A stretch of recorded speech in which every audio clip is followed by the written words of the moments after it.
Hello everybody and welcome to the TARDIS Zones review of the WitchFinders.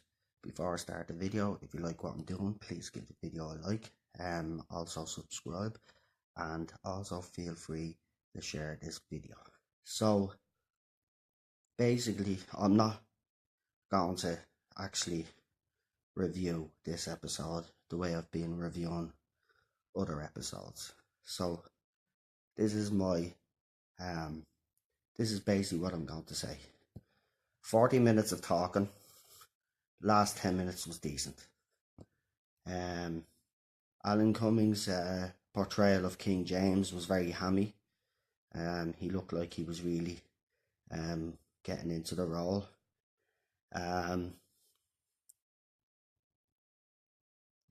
Preachy as usual. Another political episode. I'm just really sick and tired of talking about the same things every time I review an episode. I see people saying that this was a huge improvement on last week. That may be the case. I would say probably on the same level par as Kerblam, but you heard my review last week of Kerblam. If you compare it to episodes that we've had in the past in previous series, it's an average episode. I would say the same about Witchfinders. If you compare it to the Shakespeare Code, which is another witch episode, basically the Shakespeare Code is a far superior episode. But we had mud people. For the life of me, I can't remember the aliens' names. Begins with M. The Malok or something, or whatever you call them. Don't really care. The last 10 minutes was actually okay. But again, like every episode and like the series so far, you think there's a threat and then there's not really a threat. Jodie's doctor giving speeches again. Basically telling her companions not to get involved in stuff, and then proceeds to get involved herself and then gets herself into trouble, and that's how the episode then goes. And as I said, nothing much happens for 40 bloody minutes. And then the last 10 minutes is actually not too bad. Now I've seen people tweeting that they thought Jodie was a little bit better this week. Yeah, that would be true. I have to admit that she was better, but again, what I will say, you compare it to previous Doctors, and you compare it to previous episodes, and this is still below par. I mean, people are like congratulating this episode as if it's something else. I mean, have they not watched Doctor Who before? Because if this is the quality and this is the standard that everybody thinks is great, this show is in serious trouble.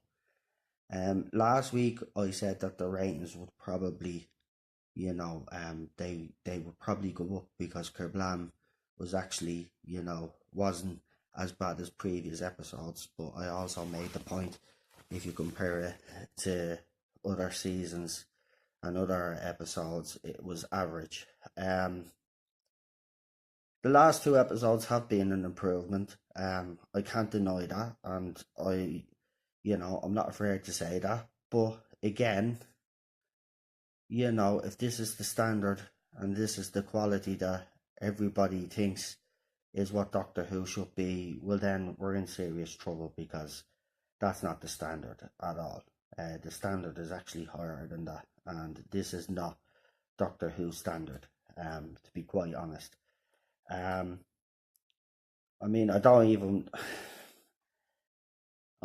was yawning during the episode again. I don't even know why I'm subjecting myself to this. The only reason why I'm doing it is because I'd like to give a review, because I'm sick and tired of all the sugar-coated reviews out there.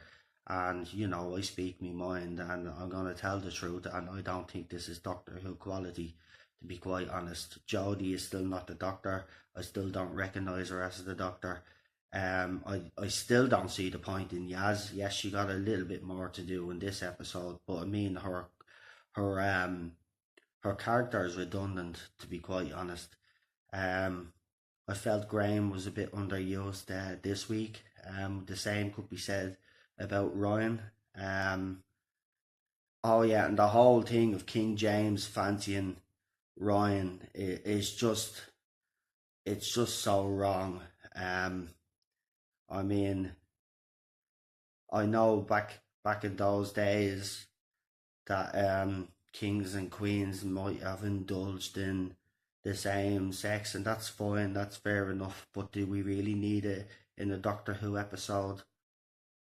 You know, there's kids watching as well. I mean, young kids watching. I mean, this world's gone crazy. Are we, you know what I mean? Why are we feeding kids this kind of stuff? You know what I mean? Doctor Who's a sci-fi show. It's not a social justice show or a show just to, you know, spread your propaganda. You know, Doctor Who has been political in the past, and it's well documented that has been political in the past. But has every single episode been politically motivated? No, I don't think so, to be quite honest. And you I know I'm not wrong. Not every single episode of Doctor Who is politically motivated, but this series seems to be. And Jodie coming out in interviews in the last couple of days, trying to defend the show, and then we've had support cast come out and basically say that the show isn't political and that it's a load of bollocks and stuff like that. I mean, it is. It's very political, and even some fans can see that. And there's a lot of fans turning away. I'm surprised I've lasted as long as I have, but every week I hope there's an improvement in the writing, there's an improvement in the villains, there's an improvement in Jodie, and I don't see an improvement in Jodie. She's been acting the same way all the way through, and it's not great. And if people think she's a great actress, that's your opinion. But for me, she's not a great actress at all. She's probably average at best. Um, I think Graham or Bradley Walsh is probably the best actor that we have on the show, along with Tolson Cole. But as I said, there's no point to Yaz really. Yes, she had a little bit more to do in this episode, but her character is redundant. Um, I fear they'll keep her on, and probably get rid of Graham at some stage. I did theorise that he'd probably um, die, but it looks like he's in the New Year special, so he might die New Year special. But I would rather it was Yaz, to be quite honest. I like the dynamic between and uh, Ryan and Graham. I think a lot of fans do. That's the only saving grace to this show. But again, villains that weren't really villains. To be quite honest, they weren't really, after anybody but your woman that cut down this tree that happened to be a key to some sort of prison that was on top of a hill, and then these mud creature zombie things, whatever you want to call them, aliens, Malocs, or whatever you call them. I don't really give a crap, to be quite honest. This is the problem, right? I've been a supporter of Doctor Who for a long, long time. I've invested a lot of money in this show, and I've been invested emotionally in this show. And when I watched the new series, the only emotion that I have is utter disbelief that this is the crap that we're getting. It's not a drama. I'm sorry, but I don't want 40 minutes of talking. I want to see a bit of action. I want to see some shootouts. I want to see some aliens. I want proper sci-fi writing. I mean, the writers have completely, like, where is the sci-fi? We get the odd line, but where is the sci-fi? There's no sci-fi. It's a drama. That's what they've made this show. It's a drama. And Doctor Who isn't a drama. Yeah, it does have a bit of drama in it, but it's primarily a sci-fi show. And I'm sick of people saying, well, it was originally a historic show. Well, if you know our history, you will know after the Daleks came along, that changed everything. So I'm sick of people saying, but it's gone back to the way it used to be, historical and all. Not every single episode was historical either. Do you know what I mean? There's a fine balance, and I do believe that former showrunners have struck the balance. You know what I mean? There's no balance with this series. Like, you know what I mean? How many historical episodes have we had? We've had Rosa, we've had the WitchFinders, if you want to call that. Then you had was the Demons of Punjab. So that's three, isn't it? And God knows we'll probably get another one before. I could be wrong in three. There could be more. It could be less. You can tell me in the comments below. But I don't really care. There's just no balance. And if you don't get the balance right, then it's not going to work. And it's not working right now. And people can praise this show to the high hilt all they want. There's fans out there that know what this show is, which is utter crap. And I don't really care what Pro Jodie fans think anymore. I mean, this abomination is going to end, hopefully, in 2 years. Hopefully they will announce after the New Year special that they're going to step down after the end of their second series. Because if we get another 3-4 years of this, because I think he has a 5-year plan, so if we get another 3 years of this, there will be no show. There will be no show. Won't make it.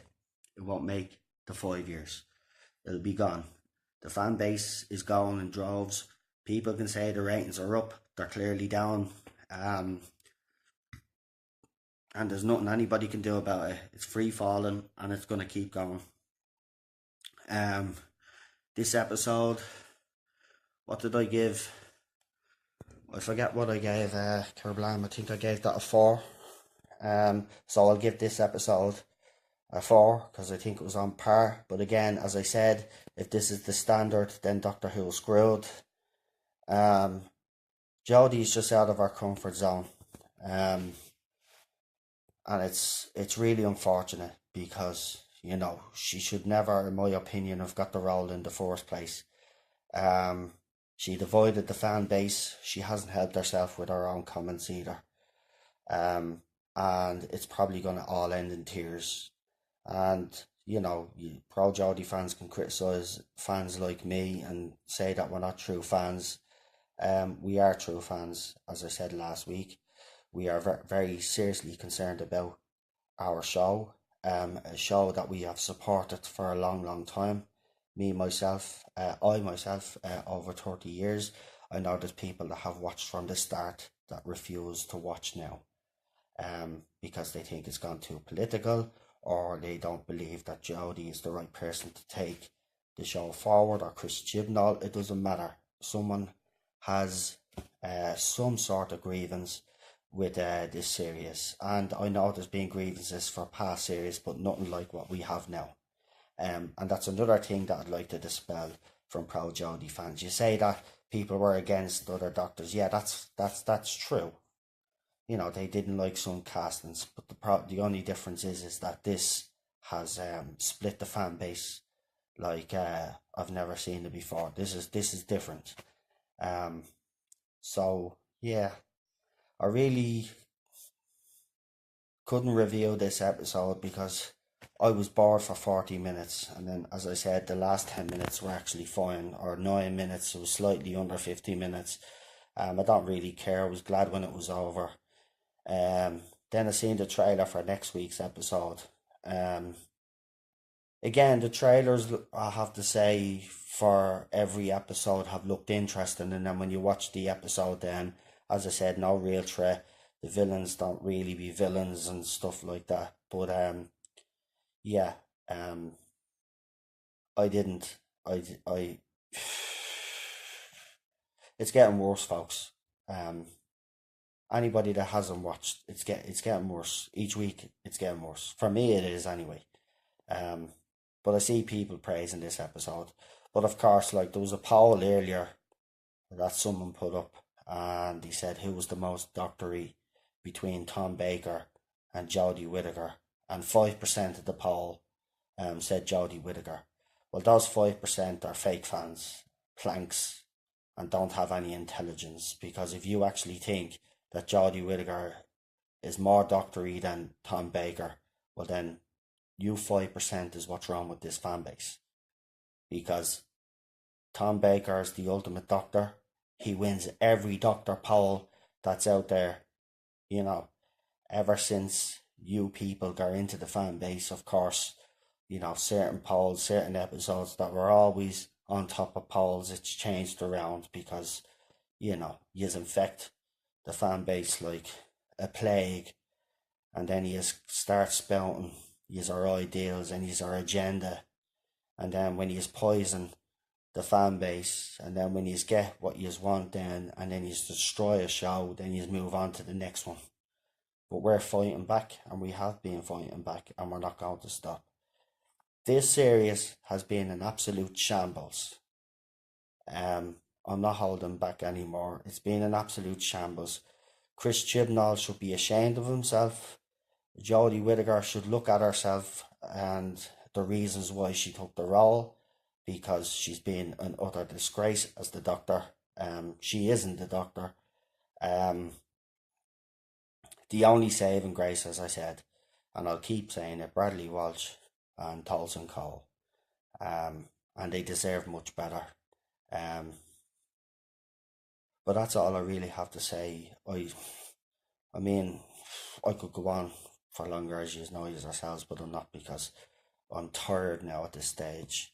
I wish I could come on here one week and actually praise an episode for being good. But, of course, that'll never happen as long as Chris Chibnall is showrunner, and as long as Jodie Whittaker is the Doctor. Her Doctor is just dire. The writing doesn't help either. The lack of plot doesn't help. But, you know, if you have an actor of Peter Capaldi's calibre, it's at least, you know, there's some sort of saving grace to an episode. But even if Peter was even if Peter hadn't left and this was his series, it'd still be an absolute shambles. I don't think any actor could actually save this show. It's that boring. I mean, I found myself falling asleep again, and that never happens. And you know what I do as well? It's actually, you know, I'd actually suggest to someone who actually thinks that this series is good, right? What I do is I actually put on an episode, a classic Who or a new Who episode, and I watch it before the new episode comes on. And then I watch the new episode. And I guarantee you'll feel the same way. There's no comparison. And I'm sick of people, you know, comparing this to, you know, great eras of the show. This is not a great era. This is the start of a really, really bad era for Doctor Who. And it's sad. We just celebrated Doctor Who's anniversary. And it made me, you know, I was being all nostalgic and, you know, thinking of the great moments that we had in the show and the not so great moments. And then I tried to, you know, think the same great moments in Series 13 and not so great moments. And I couldn't think of any great moments in Series 13, to be quite honest. No, Series 13. Where am I going with Series 13? Series 11. I'm skipping ahead. Series 13, hopefully we'll have a male Doctor. And stop this nonsense. And yeah, it's just time to end this now. I think a lot of you will agree with me that actually have the same opinion as myself. This has to end now. I mean, I think pro Jodie fans are a little bit desperate now, because as I've done the last couple of videos, they're going onto review sites and they're downvoting all the older episodes of Doctor Who to make Jodie's series look a bit better, which is actually pathetic. But that's how low they're going now. Insulting people on Twitter, having a go at people and then blocking them, the usual, and then doing the same on Facebook as well. Yous are losing, yous know yous are losing, and we warned yous a year ago, and yous didn't believe us. You thought we were all sexist and stuff. You put label on us. But we've been proven right. And it's sad because I was hoping that Jodie Whittaker could prove me wrong. That a woman could play this role. But it's clear to see that a woman can't play this role. And I know I said before that maybe Olivia Colman, but I'm actually going to say no. I don't think, no. It's a male role. It's like James Bond. You can't change it. And they've messed with the formula as well. As I said in a previous video, they've actually adapted everything to suit Jodie Whittaker and Chris Chibnall. And I think BBC regret that now. And hopefully they have. And that's why they're going to be leaving. And I hope that is true. And the sooner we get an announcement, the better. So listen, I'm going to go. I will talk to you next week unless Jodie Whittaker or Chris Chibnall come out and say something stupid. Then I'll be back on again. If not, I'll see you on Sunday for the review of didn't mention the name. Can't be bothered, don't care. Next episode, we'll see. I'll watch it anyway. Hopefully I don't fall asleep or yawn when I'm watching it. And hopefully it's not 40 minutes of boring crap and then 10 minutes of something happening. And she did the whole thing, she did the extended script. Oh man, she keeps doing that. That wrecks me head. And of course, it wouldn't be a Doctor Who episode under Jodie if she didn't pull a stupid face. Yeah, she loves pulling stupid faces, doesn't she? And she had a wet night with Houdini, apparently. Yeah. Or a wet day, or whatever it was, the pun that she used. I don't really care. She tries to be funny, but she's not. You know. Yeah. Don't care if people call me sexist anymore. I'm just going to say it out straight. The Doctor is a male role and should stay a male role. And the reason why I should just look at Series 13 is another shambles. Doesn't help that the writing isn't great either, but you know, it's still another shambles. Her acting, it's no. The role is too big for her. She's not big enough for the role. And she doesn't have the caliber of acting to pull it off. I mean, I could do a better job myself, and I've never acted in my life, but I'm pretty sure I could do a better job. Of course, I'll be criticised for saying that, people down in the comments. And yeah, you know, I've been called crackheads and all this, and I'm stupid and I haven't got a clue what I'm talking about. But I've been watching the show for over 30 years, and I think I do have some insight the direction the show should go in, and this is certainly not it. So I'm going to go. I'll talk to you all on Sunday. As I said, if not, I'll talk to you during the week. Hopefully Jodie does say something stupid, because I love when she does. I love coming on and doing my videos. So I'll see you all. Thanks again for watching my videos, because I've been keeping an eye on them, and I have to say it's been really surprising, the mostly positive reaction I've been getting to my videos, and I've really enjoyed doing them, to be honest. And I know I don't put much content in about the episodes, but to be quite honest, you know, there's not much I can say, because, like, as I said, it just bores the crap out of me. And yeah, so mud people this time. So yeah, he really is using his imagination. When he said he wasn't bringing any back classic monsters or villains, I was worried. And rightly so, because if this is the monster and villains that we're going to be getting each week, well, we've only got, what, 2 more weeks or something, 3 more, I don't really care, see, 3 more weeks, who cares, of this rubbish, and then we got a New Year's special. Ridiculous. I'll see you all, good luck.